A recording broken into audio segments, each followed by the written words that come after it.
Ladies and gentlemen, family and friends, scholars and dignitaries, welcome to another episode. Welcome to my world.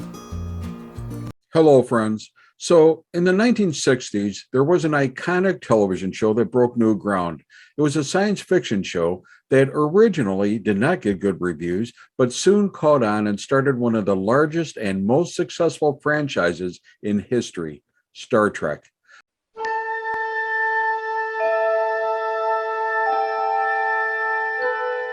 Space, the final frontier. Most everyone remembers the original series, which featured actor William Shatner as Captain James T. Kirk of the United Federation of Planets spaceship, the U.S. Enterprise, and the series was staged in the 23rd century.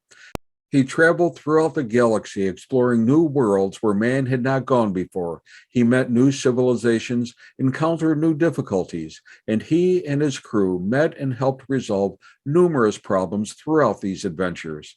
The original series saw a reboot into other movies, launched numerous other Star Trek shows, and started generations of fans called Trekkies, leading into conventions and books, comics, toys, and fan paraphernalia that now make Star Trek one of the greatest franchises of all times. In fact, the Guinness Book of World Records saw that Star Trek is the most successful science fiction television franchise in the world, and the various series have won numerous awards and even an Academy Award. And for over 50 years, it's remained a popular show with youth and adults alike.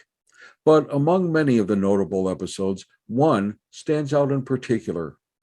During the 1940s, 50s, and 60s, racism was an issue in much of America, and one of the hardest things to combat is an ideology, a belief system that isn't true or natural, but is one which is damaging to all people, black and white, young and old, male and female. And that's what this is, a corrosive, toxic, and negative attitude that infects and destroys. And I want to just reflect on racism for only a minute. Basically, racism is a combination of prejudice or a preconceived idea about a group of people, and discrimination or an actual behavior toward that population. And certainly we all have types of prejudice. It exists wherever there are different groups of people, men and women, Northerners and Southerners, the hill people and the valley people, different caste systems within a population, and different religious sects, even within a specific religion, much less across the 3,000 different religious persuasions. No, it doesn't have to be the Aryan race against the Hebrew race, or the Chinese against the Japanese, or the French against the English, or Tutsi against Hutu. And these were all past examples. By the way, you need to know that there is only one race, the human race, and we're all a part of it. And there are no exceptions, and we are all brothers and sisters. Anyway, historically, there was a good deal of it, and Star Trek seemed to be a natural show to deal with it in a natural and non-threatening manner for youth and adults alike. Gene Roddenberry was the creator, writer, and producer, and was an absolute genius. He developed Star Trek to feature, really, the very first international cast, including a Russian, African American, an Asian, and a Scottish person. And this seemed ever so natural in the future as mankind evolved to a level of enlightenment where all people are seen and appreciated as equal and valuable. Even aliens were introduced without prejudice or bias. Vulcans, Romulans, Andorians, Ferengi, Klingons, and a host of other races too.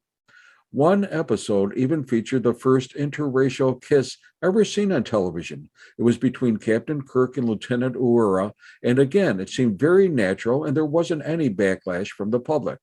But one episode in particular stood out. Gene Roddenberry wrote an episode, "Let That Be Your Last Battlefield." It aired in the third season as episode 15 on January 15th, 1969. And it explored the insanity of racism.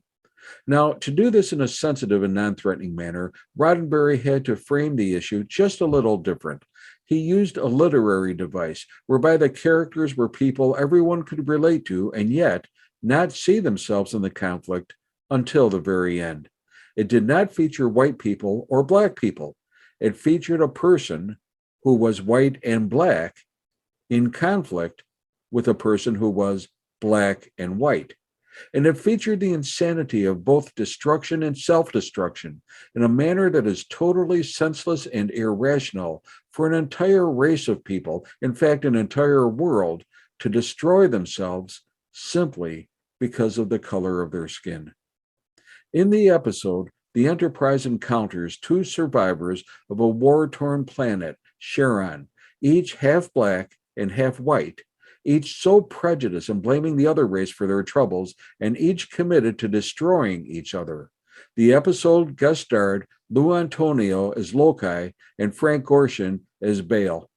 When the Enterprise arrives back at Charon, Lieutenant Spock could find no sign of life. Loki and Bale realized they are each the only survivors left, the only remaining survivors of their entire planet, who have completely annihilated themselves in civil war. But instead of realizing the futility of racism, they became even more enraged. They attacked each other and almost destroyed the Enterprise in their fury.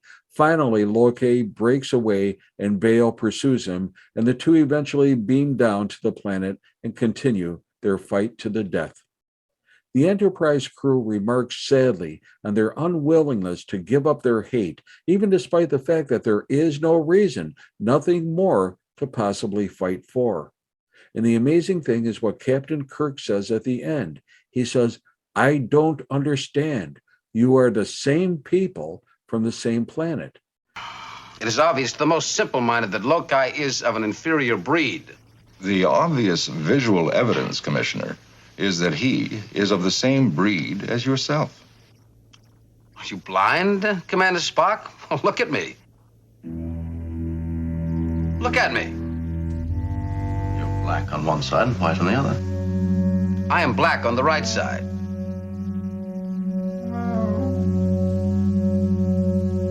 I fail to see the significant difference. Loki is white on the right side. All of his people are white on the right side. As if that makes any difference at all. And Kirk just looks dumbfounded because he sees that there is no difference, no matter the color of their skin. They are one and the same, and both they and all their race have been decimated, have lost everything simply because of racism. And everyone could plainly see it, except for the two of them, engaged in bitter hatred. The episode has been voted as one of the best Star Trek episodes of all time. It was powerful, timely, and perhaps even predictive of what can happen to any civilization because of racism or even political or ideological differences. The moral of the story? There is an absurdity, a self-destructiveness, and insanity to racism that has no foundation in reality and which violates every value of humanity. And many people still don't understand. Tolerance, acceptance, and respect far outweigh anger, violence, and retribution, not just on a distant planet, but right here as well. Hey, be safe, be well, and may God bless.